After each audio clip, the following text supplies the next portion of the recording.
Welcome to itsdamtru podcast, where we talk about professional wrestling. I'm here with my co-host, like always, Victor Martinez. And Victor, I have a good one for you today. All right, what we got? I'm excited. So I'm in my car, right, and I'm just driving around listening to the Chris Jericho. No, it wasn't the Chris Jericho podcast. It was the Sports Illustrated interview with John Cena, where John Cena's giving his view of the Mount Rushmore of wrestling. And John Cena said that it was Hulk Hogan, Stone Cold Steve Austin, The Rock, and believe it or not, Vince McMahon. I can't tell you, I respect John Cena's answer to that, but I want us to come up with our own Mount Rushmore, because I know me and you don't see eye to eye all the time when it comes to wrestlers. But let's give our own Mount Rushmore. I'll tell you right now, there's two people that I don't think deserve to be on that Mount Rushmore that John Cena said. And I know exactly who you're talking about. And we do disagree on our Mount Rushmore. And to add to the Mount Rushmore, the disagreements is I was listening to good old JR talk about it. And he mentioned Ric Flair, Hulk Hogan, Austin, and The Rock as his four. And you don't agree with that list either. I do not. Which, his Mount Rushmore is actually my Mount Rushmore. And for all of the same reasons that Jim Ross gave. And I can go a little more in depth than he did because he was doing kind of like a Q&A with Twitter type thing. So wait, hold on. So you're saying that you agree that that's your Mount Rushmore. Yes. You're writing that in the Mount Rushmore stone. Yes, I am carving it in. It is Ric Flair, Hulk Hogan, Austin, and The Rock. Okay, I can't wait to disagree with you. But before we debate why we pick what we pick, who do you have in your Mount Rushmore? My Mount Rushmore is Hulk Hogan, Stone Cold Steve Austin, John Cena, and Triple H. That is my WWE Mount Rushmore, and I'm gonna let you finish because trust me, I have shit to say. Okay, and I have points to make. Okay, so now, two questions. Two questions. Number one, how do you not have Ric Flair in your Mount Rushmore? Because Ric Flair, this is the wrestling Mount Rushmore, but Ric Flair is somebody that's I'm not going to take away. Ric Flair's awesome, okay, but when you take it to was Ric Flair awesome in WCW? Not really. He had his moments. Was he awesome in NWA? Yeah, but also Ric Flair, they weren't selling like WWE was. Ric Flair wasn't nowhere near Hulk Hogan. So yeah, I can understand when you say that you believe that Hogan and Rick should be up there. Yeah, Hogan by all means. But I don't think even when Ric Flair came to WWE, I don't think it was as big as a deal as when Hogan was there. Like, yeah, they never had their one-on-one match, which that's besides the point. They should have had their one-on-one match. But Ric Flair to me just always seemed like that old guy. He just, maybe I'm too young. I'm 26, almost 27 years old. I don't see Ric Flair being on the Mount Rushmore. And yeah, he got retired by Shawn Michaels, who's my favorite. And I think Shawn Michaels is the greatest wrestler of all time. He's not on the Mount Rushmore. But he got retired by Shawn Michaels, and he keeps coming out of retirement. You lose points for that for me. You lose points for that to me when you become the old guy that just keeps coming back and back and back, and it becomes tired. No, you do not deserve to be on that mountain, sir. No, see, I cannot agree with you on that. I mean, first of all, for his time, and even still later in his career, like with the Evolution days, or even the last times that we saw him in the WWE, Ric Flair goes up there as cutting some of the best promos. Yeah, I agree. Ric Flair's promos are great. His wrestling skills for the time were awesome. And I'm going to tell you why Ric Flair goes on this list. But did they adapt through the time? Was Ric Flair game changing? Was Ric Flair like? Did he change the game? Yeah, maybe to a small percentage when it comes to being a heel. But we're talking about game changers here. We're talking about people that deserve their face on a mountain, Vic. Let me explain it, Mike. It goes down like this. When you have a Mount Rushmore, it's not always the best guy. It's not always the guy that's not always the number one. best guy. This is the Mount Rushmore. It's the founding fathers. It's the guy. Look, Ric Flair took wrestling and made it. This is a time when he was wrestling, it was regional. It wasn't national. It wasn't mainstream. He was literally what NWA was where he wrestled. He was like a North Carolina king. Like that's where he wrestled. Okay, no. I don't want to see it. Regional guy. So if we're gonna see it as founding fathers, so does nobody after 2005 belong on there? No, I'm gonna tell you why. I'm not saying they don't belong on there, but it goes down like this. I'm gonna break down each choice and why they're there. Ric Flair was regional. He took wrestling from a regional stage and gave it the opportunity because he was huge. Everyone knew Ric Flair. Even though he only wrestled on the East Coast at a certain time that you couldn't even watch his fucking shows if you weren't in that region because it wasn't nationally televised. And people still knew who he was. All up and down the East Coast, West Coast, you knew who he was. Then you move on to Hogan. Hogan took it from the regional wrestling. He took it national. Hogan was the face of WWE as they started traveling across the country. He was the face when they started broadcasting out. And Austin and Rock, they go hand in hand. Oh they my took God. it. They Oh took my wrestling. They took wrestling from national to mainstream to international fame. Like they put wrestling at a point where no one thought wrestling would be. Everyone thought, yeah, wrestling is cool, wrestling is great, but these guys took it to just the mountaintop and kept it there. And they set it up for everyone that's there now. Like, they have the respect of everyone. Whenever they come back, it's the huge pop. Like, they are the guys that made wrestling mainstream. So, Ric Flair was a regional. He held it down for the regionals. Then you had Hogan holding it down nationally, giving it the exposure. And then you have, once it got that exposure, once the flame was lit, The Rock and Austin were the explosion. They were the TNT that everybody was like, holy shit, this stuff is awesome.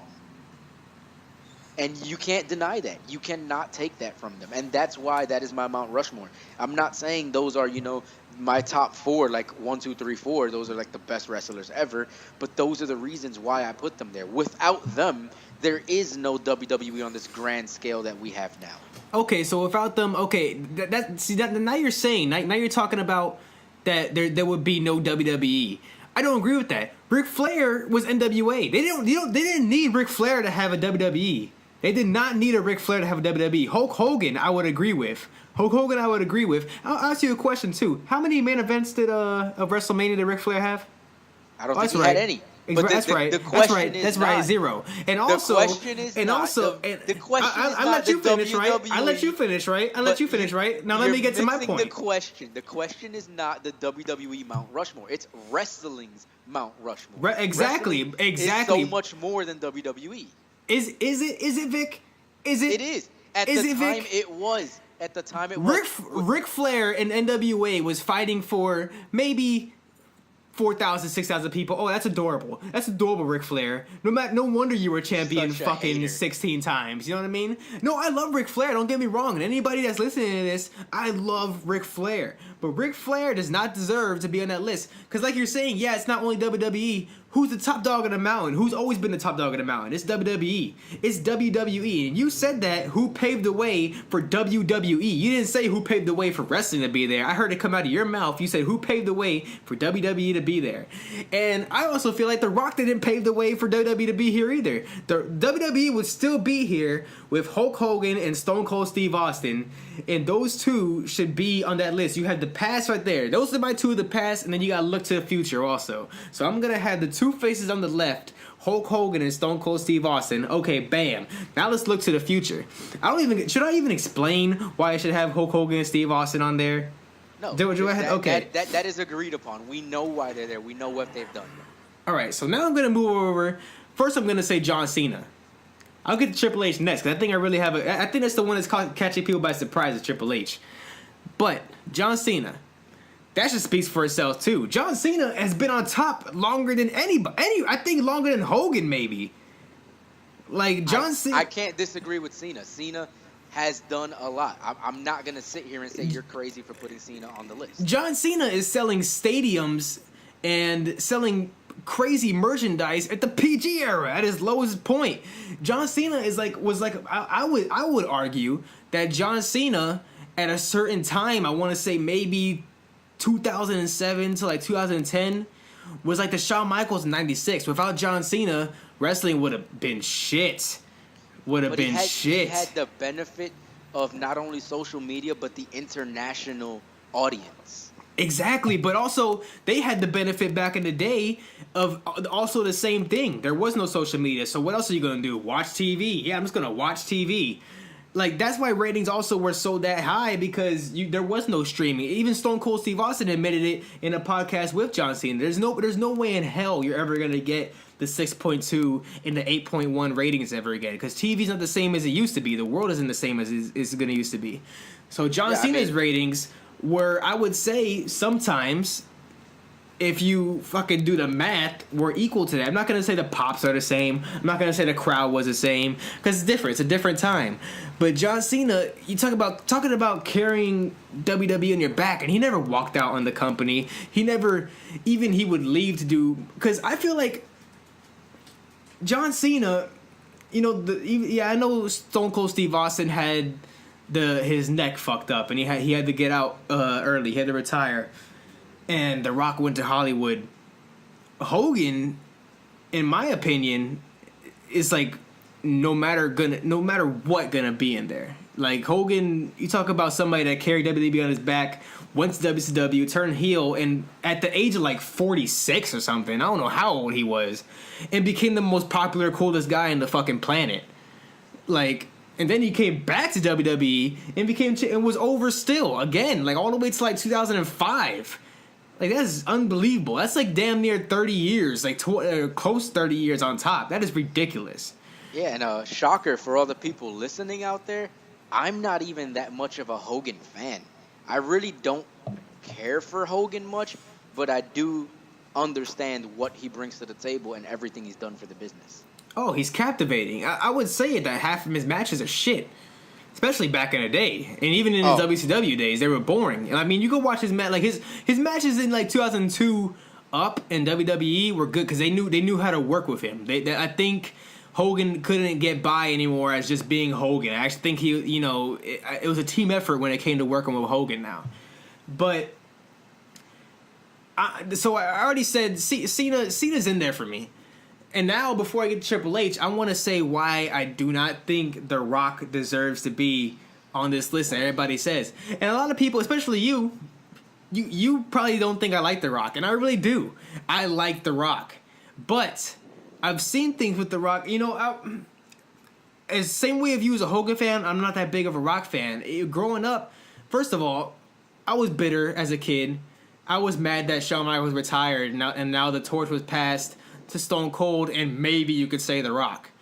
But The Rock to me is I'm sorry, is Randy Savage next to Hulk Hogan on this Mount Rushmore? No, because Randy Savage is to Hulk Hogan what The Rock is to Stone Cold Steve Austin. Stone Cold Steve Austin is Hulk Hogan, and The Rock is the Randy Savage. Like that's the way I see it. I think without Stone Cold there would not be a Rock. Without The Rock, there would have been a Stone Cold. And I think you can't really look at that time in the Attitude Era, and did the company ever really rest on The Rock? Did they actually really need The Rock? I'm not saying The Rock wasn't captivating. He had one of the highest ratings of all time with the This Is Your Life or whatever. Yeah, the Rock and Sock connection is the highest rated moment ever. Exactly, but who did it first? Stone Cold did it first with Mankind. I feel like The Rock was a backup man. The Rock was a good person just in case if Austin did get hurt for The Rock to be there. And also what got me mad is that you would see it. You tell me if I'm lying. That you would see it in The Rock's promos when he came back. like yeah, his promos were funny back then, but the crowd and John Cena today call him out on that bullshit.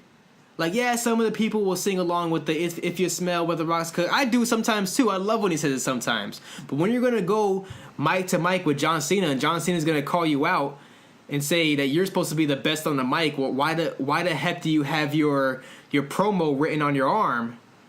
You know, that was pretty funny. Even though I love The Rock. You're getting too comfortable with your whole let me just say the jabroni beating pie eating stick my boot shine it up and stick it up your candy ass. It got dry. CM Punk in my opinion beat The Rock on the mic, and you can see it on The Rock's face that he sometimes he legit got mad. And I think it was one time where John Cena admitted this in an interview that The Rock would like, oh shit, like you're fucking calling me out here, like.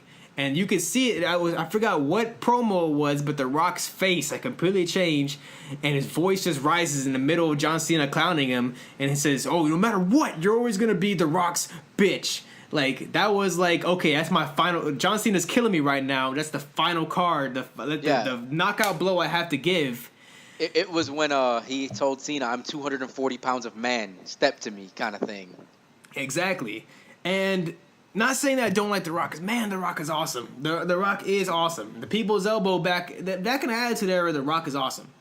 But I do not think, and I can say the same thing for Stone Cold also, I don't think The Rock and Stone Cold can survive outside of that era. They can't. And the reason Stone Cold gets that part from me, because Stone Cold was Stone Cold. He was the Attitude Era. Shawn Michaels was the seed of the Attitude Era. Stone Cold was the plant. And The Rock just happened to be a little thorn on the edge. The Rock and Mick. I would not say. I know. That. I would say that The Rock, the Brood, the Hardy Boys, Mankind. They were all leaves that were on that plant, and Stone Cold was that plant. I can't give you that. It's like, I think, was Stone Cold bigger than The Rock? Yes, and I love The Rock, but I could sit here and tell you that I think Stone Cold was bigger than The Rock. I will say that without a doubt. However, it's like you're saying he's like a macho man. I think he's more like Hogan's. I think he's more to Stone Cold what Ultimate Warrior was to Hogan. That's perfectly my point. No, Ultimate Warrior beat Hogan when they unified the titles. He was the guy that had the torch for a while. And exactly what happened. Ultimate Warrior couldn't take it to the pedestal that Stone Cold had it on. Look, that Hogan had it on. The Rock was the guy. He was the face, and he ended up leaving for Hollywood. And on his way out, correct me if I'm wrong, did he not pass the torch, as they say, to Brock Lesnar? Yeah, I guess. Yeah, you can say that. Yeah, I mean, but the only reason he had the torch was because Stone Cold had to go. That's not The Rock's fault. The Rock carried. But exactly what that. Was if left. Stone Cold would have never. Of course, that you're proving my point. If Hogan had to leave, Ultimate Warrior or Savage would have it. If Bret had to leave before Shawn was on fire, Shawn would have to have it. If Shawn had to leave, God knows nobody was up to take it. Maybe Undertaker would have took it. I don't know. It's like, but if it's like penalizing other people for someone else getting hurt. It's like, Shawn left for what, 4 years? Exactly. Hold on. Exactly what you said right there. What would happen right now if you're awesome New York? I'm not gonna say awesome, but your favorite New York Giants. What would happen if Eli Manning gets hurt? They replace him with this. They replace him with the second string quarterback, right? The Rock they would have the same record because they suck this year. The Rock is a second string quarterback. No, Stone Cold is the starting quarterback. Yes, he is. You're saying at no point in his career was The Rock ever the face of the WWE? Yeah, you're the face, of course. Yeah, Tom Brady's the face of the Patriots. But if Tom Brady gets hurt, okay, now the second string quarterback is now the face of the Patriots until Tom Brady gets back. No, that's not how that goes, and you know it. I think you're holding. I think deep down, a part of you is holding the fact that The Rock left the way he did for Hollywood and bolted, and I think it's that he comes back and still stays on the top. Like when he came back and took the belt from Punk, I didn't agree with it. He But doesn't. I could see why they did it. He doesn't stay on top. They put him on top. If The Rock, you know what? I would say The Rock would be better than Stone Cold if The Rock came back today and was on the roster, and they didn't push him to be the guy. He had to earn his way back up and had the fans behind him to get the title. Then I would say The Rock is better than Stone Cold Steve Austin. But until then, no. That's not going to happen. He's making too much money outside. I know it's not going to happen, but I don't think it would happen even if it did happen. The people don't want to see The Rock anymore. People didn't want to see WrestleMania 29. Did you forget that? Like, people were saying boring during the main event. They did not want to see. They did not want to see that. That was enough for The Rock. Yeah, you're cool. Go do your dumb little Fast and the Furious movies. Like, nobody wants to see The Rock anymore. I mean, it's cool to show up every now and then, but nobody wants to see him champion. And if you could probably say the same thing about Stone Cold, but Stone Cold is smart. Maybe he's too hurt. Stone Cold's done. I'm leaving on top, dude. I'm not coming back. The Rock already fucked up enough is coming back and trying to help Roman Reigns, and he got chewed out for that shit. Oh my god, that was one thing I couldn't support. We've already done our segment on Roman Reigns. He doesn't even deserve to be a part of this conversation with these people because these guys have actually accomplished something on their own. But all right, I know I felt like I was bashing Rock a little bit, but I like The Rock, so I'll move on. So you have Ric Flair, Hogan, Steve Austin, and The Rock. I have Hogan, Steve Austin, and John Cena. Now I'm going to go to Triple H, why I believe Triple H. And I might sound a hypocrite when I say about Triple H. Triple H was never the face of WWE. Never. I understand that. But when you talk about a Cinderella story, when you talk about what he's done for the business, yeah, people can try to say that he's buried people. What guy on top hasn't? You know? Especially nowadays with social media, I'm pretty sure Stone Cold and The Rock were politicking back then. You know, shit, Stone Cold fucking left because he didn't want to put Brock Lesnar over. You know what I mean? Like, it happens, you know? And, but when you talk about a Cinderella story, talk about a guy that came in as terrorizing for WCW, went to WWF as Hunter Hearst Helmsley, a gimmick that should have died. What was he? The pure blood or what was it? That's exactly what it was. If we're not mistaken, is the pure blood, and by the luck, you know, his boys leave. Half of the clique leaves. It's just him and Shawn. Shawn takes him under his wing. Shawn gets hurt. Triple H takes DX, goes with it, takes it places it's never been before. After that, DX goes solo. Triple H goes solo. Sorry. Triple H is a single square, gets in magnificent shape. I don't know what, maybe it was steroids, I have no idea. Triple H completely transforms himself, becomes the Game. Becomes one of the top tier guys at Attitude Era. Probably, if I'm not mistaken, correct me if I'm wrong, probably the biggest heel of the Attitude Era, next to like Undertaker and all of them. Keeps going, becomes the Cerebral Assassin in like 2002, becomes World Heavyweight Champion. Does Evolution. Creates Batista and Randy Orton. The Rock didn't really do that. The Rock didn't create anybody. I know maybe didn't host it either, but Triple H is looking towards the future. Creating Evolution. Going farther than that, they did the whole reunion DX, whatever, that doesn't matter. Triple H is just getting championships now. Going farther and farther. Not only did he create Evolution, he brought your boy that's on his Mount Rushmore. He brought Ric Flair's life back to life, his heart back to life. Gave Ric Flair a meaning again for those couple years. And you go farther down into the future, after Triple H has become like what, a 15-time champion, Triple H goes into the COO role. Yeah, did he fuck up? Has he fucked up some things? Yeah, who hasn't? But what he's doing for the company now, with NXT, because at first there was just independent Ohio Valley wrestling that you had to make your way and come up to WWE. NXT is he made his own promotional business. Like that was his idea. WWE Network was his idea. That they're going to the future because we know one day television is not going to exist anymore. Triple H's idea was WWE Network. Let's look towards the future. He's taking this. He's what everybody should aim for. If you truly love wrestling, he's the epitome of what you should aim to be. If you truly love wrestling the way you love wrestling. Not saying that The Rock isn't successful, because fuck, I think The Rock's running for president. So The Rock became a movie star and is running for president. He took WWE and became successful out.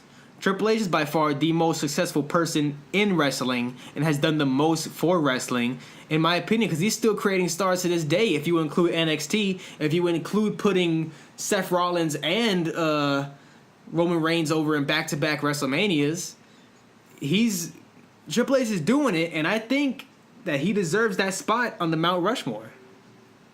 So everything you said is completely valid. I agree with everything you said, but one small part of me feels kind of like when we were listening to CM Punk talk, and CM Punk was saying how, in a way, Triple H forces himself into those WrestleMania matches, almost as if to keep himself relevant. Like when CM Punk told him, like, Hunter, with all due respect, I don't need to wrestle you. You need to wrestle me. And I'm not saying that he needs to wrestle Seth Rollins, he needs to wrestle Roman Reigns, but isn't it a kind of like a way for him to force himself and keep himself relevant? I mean, I'm not saying it's a bad thing. I'm just saying, do you think that that's a thing he does because he has the power that he has?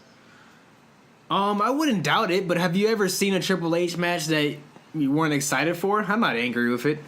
Oh, no, definitely. He's still a draw to me. I still enjoy watching him. He's probably one of the better storytellers with his body. So here's a question for you. Who do you credit with being the leader of DX? Is it Shawn or is it Triple H? Oh, Shawn, without a doubt. Okay. Because I've had conversations with other people, and, some people say, DX was Triple H. I'm like, no, man, that's Shawn. That was definitely Shawn. Nah. Reason Triple H took it over is because, Shawn hurt his back. You don't forget, during DX, Shawn was champ and Triple H was like European champ. Yeah. Shawn gave Triple H the European Championship. Yeah, like, people need to really go back and like look into that if that's a thing you really believe. And I would go even farther to say that and this is like beyond the topic right now. I just gotta squeeze this in here. Shawn was DX, and Shawn was the Attitude Era. He was. Yes. Yeah. We 100. He was, as he said, he was Attitude before Attitude was a thing. Yeah. And like you were saying, with the WWE Network idea, great idea. I thought it was great. Pay-per-views were dying. People weren't buying them as much. Why would I want to spend, $50 a month to watch something like this when, every month, 12 times, $50 a month. That's a lot of money per year. Now, you give me something where I'm paying $10 a month and I get every pay-per-view.